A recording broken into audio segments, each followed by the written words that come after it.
नमस्कार दोस्तों। आज हमारे साथ हैं नोएडा की सबसे जानी पहचानी प्रतिभा और हस्ती रितु माहेश्वरी जी, जो आईएएस ऑफिसर हैं और नोएडा की चीफ एग्जीक्यूटिव ऑफिसर हैं, सीईओ हैं नोएडा की। और इन्होंने, मैम ने नोएडा में कम समय में इतना काम किया है कि पूरे नोएडा नहीं, दिल्ली एनसीआर का जितने जनमानस लोग हैं, जितने लोग हैं, सबकी चहेती बन गई हैं और इतने सारे नए बेंचमार्क लोगों के लिए क्रिएट कर दिए हैं कि शायद अगले आने वाले लोगों के लिए एक जो रिकॉर्ड हैं क्रॉस करना बहुत मुश्किल होगा। चाहे वो स्वच्छता अभियान हो, चाहे पार्क डेवलपमेंट करना हो, चाहे इंडस्ट्री डेवलपमेंट करना हो, चाहे रियल एस्टेट में हो, चाहे इंफ्रास्ट्रक्चर डेवलपमेंट हो, रोड्स हो, हाईवेज हो, अंडरपास हो, इतने सारे काम किए हैं इतने कम समय में कि लोगों के लिए एक किसी भी सामान्य आईएएस ऑफिसर या किसी चीफ एग्जीक्यूटिव ऑफिसर करना बहुत ही मुश्किल काम है।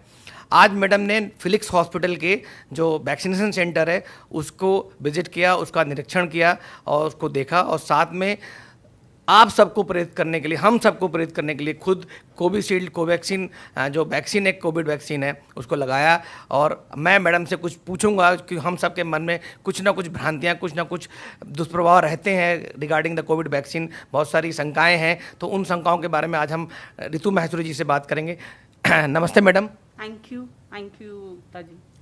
मैम, जैसे आप भी एक आज वैक्सीन लगाने आ रहे थे, तो एक जनमानस या नॉर्मल ह्यूमन बीइंग की तरह आपके मन में भी कुछ शंकाएं थीं, तो क्या मैम शंकाएं थीं? देखिए, ऐसा नहीं है। हम सब जानते हैं कि लगभग पिछले 1 साल से हम कोविड के चैलेंज से जूझ रहे हैं और गवर्नमेंट ने बड़े इनिशिएटिव के साथ यहाँ वैक्सीनेशन प्रोग्राम लॉन्च किया है। फर्स्ट फेज़ में गवर्नमेंट ने हमारे फ्रंटलाइन हेल्थ वर्कर्स को वैक्सीनेट कराया, सेकेंड फेज़ में फ्रंटलाइन वर्कर्स को, अब सीनियर सिटीजन्स की वैक्सीनेशन चल रही है।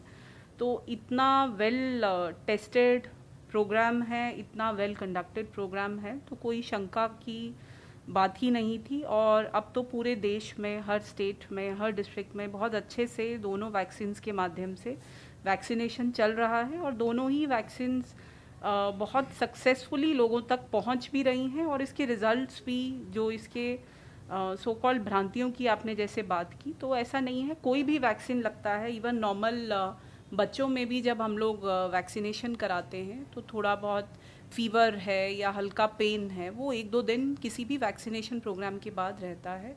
तो निश्चय ही इसको भी लेके गवर्नमेंट ने भी बहुत इनिशिएटिव किए हैं। तो इस तरह की शंकाओं का सभी का समाधान बार बार इन्फॉर्मेटिव प्रोग्राम्स के माध्यम से हुआ है। मैम, अभी भी बहुत सारे लोग हैं जो चाहे गौतम बुद्ध नगर के निवासी हों, नोएडा के निवासी हों या भारत के निवासी हों, उन सबके मन में अभी भी कुछ ना कुछ अभी भी रुकावट है वैक्सीन लगवाने के लिए। अभी भी वो उतना प्रेरित होकर नहीं आ रहे हैं, जो टर्न अराउंड है, टर्न अप है, वो कम हो रहा है। तो उन लोगों के लिए क्या कहना चाहेंगे? बिकॉज आप इस पोस्ट पे हैं, आपको बहुत सारे लोग फॉलो करते हैं ट्विटर पे, लिंक्डइन पे या बहुत सारी सोशल साइट्स पे, तो आप अपना एक्सपीरियंस बताएं, वैक्सीन लगाने कैसा रहा मैम आपका? फेलिक्स हॉस्पिटल का और यहाँ एडमिनिस्ट्रेशन का धन्यवाद। बहुत अच्छे अरेंजमेंट्स इस हॉस्पिटल में किए गए हैं, बहुत ही अच्छा एक्सपीरियंस रहा। और जैसा मैंने कहा, जो भी शंकाएं हैं वो केवल शंका ही है। ये वैक्सीन पूरी तरह से सेफ़ है और जिस तरीके से वैक्सीनेशन किया जा रहा है, प्री पोस्ट केयर जो है, 30 मिनट्स तक वॉच भी किया जाता है आने से पहले। और अगर कोई सिम्टम्स हैं उसके बारे में पूछा जाता है। अगर कोई दूसरे सिम्टम्स हैं जिसकी वजह से फ़िलहाल वैक्सीनेशन करना उचित नहीं है, तो वो सब प्रिकॉशंस हॉस्पिटल्स के द्वारा ली जा रही हैं। तो मेरी सभी लोगों से ये अपील रहेगी कि कोविड के चैलेंज को देखते हुए वैक्सीनेशन बहुत ही आवश्यक है और लगभग हर कैटेगरी के जो हाई रिस्क इंडिविजुअल्स हैं उनके लिए गवर्नमेंट ने अब ये प्रोग्राम ओपन कर दिया है और अब सीनियर सिटीजन्स के लिए चल रहा है। तो मेरी सबसे ये अपील रहेगी कि अपनी सेफ्टी के लिए, अपने परिवार की सेफ्टी के लिए और अपने वर्क स्पेस में जितने लोग आपके साथ काम कर रहे हैं, सबकी सेफ्टी के लिए ये वैक्सीनेशन ज़रूर कराएं, जल्दी से जल्दी कराएं। 1 डोज़ के बाद विद इन अ मंथ इसको रिपीट भी करना होता है। और बहुत दोनों जो वैक्सीन्स हैं, दोनों की बहुत अच्छे रिजल्ट्स आते हैं, बहुत हाई एफिशिएंसी फैक्टर है। तो सबसे पुनः ये अपील रहेगी कि अपनी और दूसरों की सेफ्टी के लिए, एक हेल्दी लिविंग के लिए वैक्सीनेशन जल्द से जल्द कराएं। मैम, आपको वैक्सीन लगवाए हो लगभग आधा घंटे से ज़्यादा हो गया, क्या आपको कोई वैक्सीन में कोई समस्या लग रही हो, किसी तरह कोई साइड इफेक्ट महसूस हो रहा है मैम?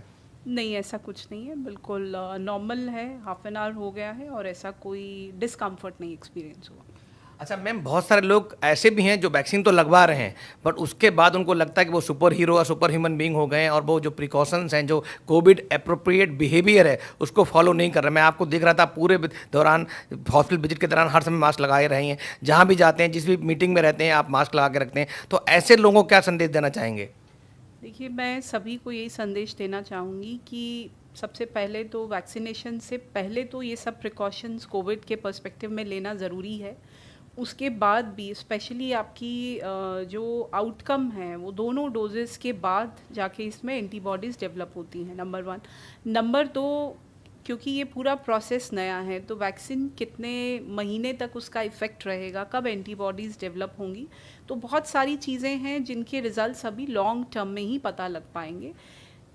ये बीमारी हम सभी के लिए, ना केवल भारत के लिए, पूरे विश्व के लिए एक चैलेंज है और हम सभी लोगों को जो ड्यू प्रिकॉशंस हैं even after vaccination, whether it is mask wearing, whether it is social distancing, ये सब प्रिकॉशंस अपना एक वे ऑफ लिविंग बनाना पड़ेगा जब तक हम लोग इस बीमारी से और बेहतर तरीके से इसको डील करने के लिए सक्षम नहीं होते हैं। हम सभी लोगों ने सुना होगा कि सडनली कुछ स्टेट्स में केसेस काफ़ी बढ़ने भी लग गए हैं, तो जहाँ लोगों का थोड़ा सा प्रिकॉशंस में कमी हुई है, एक थोड़ा सा वो फीलिंग आ गई है कि नहीं अब तो वैक्सीनेशन चल रहा है तो अब कुछ नहीं होगा, तो ऐसा नहीं है। Because we have to be on the guard, we have to be on the watch, and specially not only before vaccination, even after vaccination round complete होने के बाद भी एंटीबॉडीज़ बनने की स्टेज तक, तो this has to be, this precaution part has to be made a part of our life. अभी जैसे हम लोग देख रहे हैं कि बहुत सारे देशों में बहुत सारे आउटब्रेक्स हो रहे हैं, दोबारा लॉकडाउन लग रहा है। इवन इंडिया में भी जो 8 ऐसे स्टेट्स हैं, केरला है, कर्नाटका है, महाराष्ट्र है, पंजाब है, दिल्ली है, तमिलनाडु है, ऐसे बहुत सारे स्टेट्स हैं जहाँ सडनली आउटब्रेक्स हो गए हैं, नंबर ऑफ केसेस बढ़ रहे हैं। कल के केसेस लगभग 24,000 थे।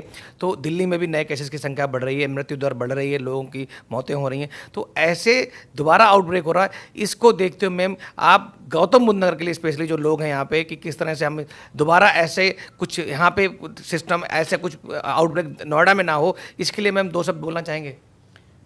मेरी सभी नोएडा के रेजिडेंट्स से, नोएडा अथॉरिटी के वर्कर्स से, हमारे फ्रंटलाइन वर्कर्स से, हमारे हेल्थ प्रोफेशनल से और सभी सामान्य नागरिकों से यही अपील है कि वैक्सीनेशन सभी के लिए ज़रूरी है, आपके लिए भी ज़रूरी है, आपके परिवार की सेफ्टी के लिए भी ज़रूरी है। तो आगे बढ़ के कृपया वैक्सीनेशन प्रोग्राम में हिस्सा लें, अपना वैक्सीनेशन कराएं।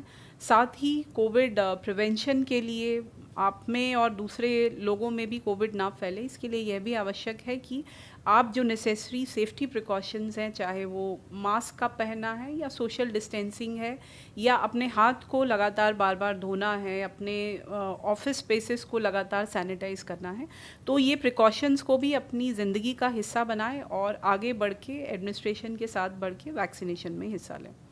मैम, जैसे आप जो स्वच्छता अभियान है उसके लिए एक रोल मॉडल का आप काम कर रहे हैं, नोएडा को आपने कई अच्छी रैंकिंग में पहुंचा दिया है और शायद इनडायरेक्टली कहीं ना कहीं ये कोविड कंट्रोल में बहुत हेल्पफुल रहा है हम सबके लिए। और ऐसा अगर बिहेवियर जो स्वच्छता के बारे में अगर हम सबके जेनेटिक उसमें आ जाएगा, हम सबके नॉर्मल रूटीन लाइफस्टाइल में आ जाएगा, तो उसका बहुत फ़ायदा होगा। उसके लिए नोएडा के कर्मचारियों ने, नोएडा के फ्रंटलाइन वर्कर्स ने बहुत मेहनत करी है। क्या उन लोगों के लिए कुछ कहना चाहेंगे मैम?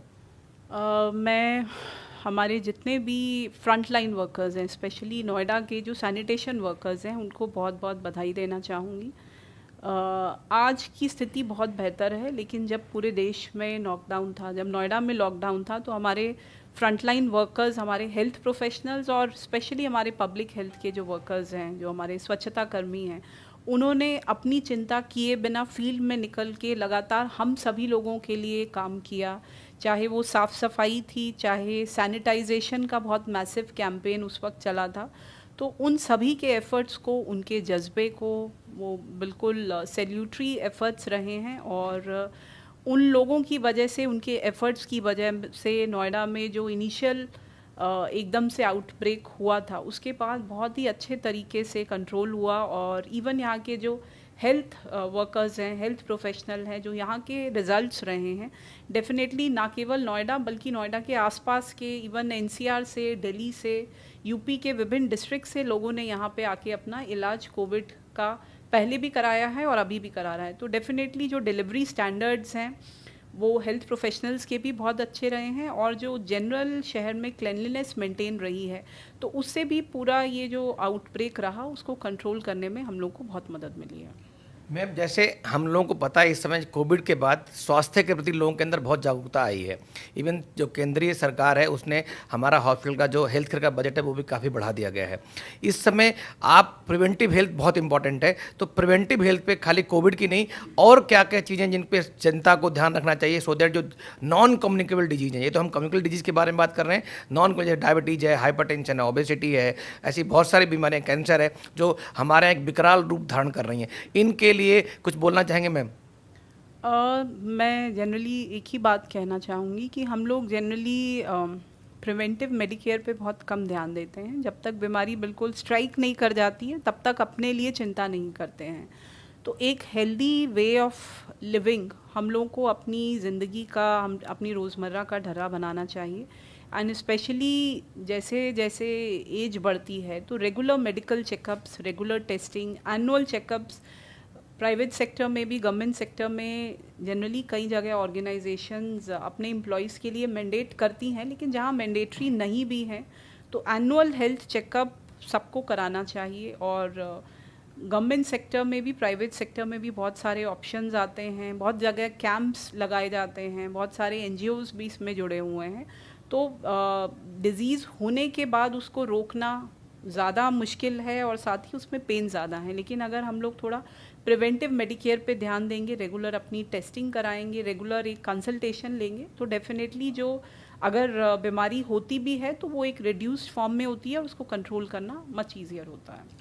मैम, बहुत बहुत धन्यवाद आपका फिलिक्स हॉस्पिटल में पधारने के लिए और कोविड का वैक्सीन लगवाने के लिए। और हम लोग बड़ा प्राउड फील कर रहे हैं कि आप दुनिया के सबसे बड़े टीकाकरण अभियान का हिस्सा बने, और आपके इन शब्दों से, इस मैसेज से शायद दुनिया के और जितने भारतवासी हैं, खास करके जो गौतम बुद्ध नगर के निवासी हैं, उन सबको वैक्सीन लगवाने के लिए बहुत सारी प्रेरणा मिलेगी और वाकई सब लोग आके वैक्सीन लगवाएंगे। धन्यवाद, thank you so much, thank you.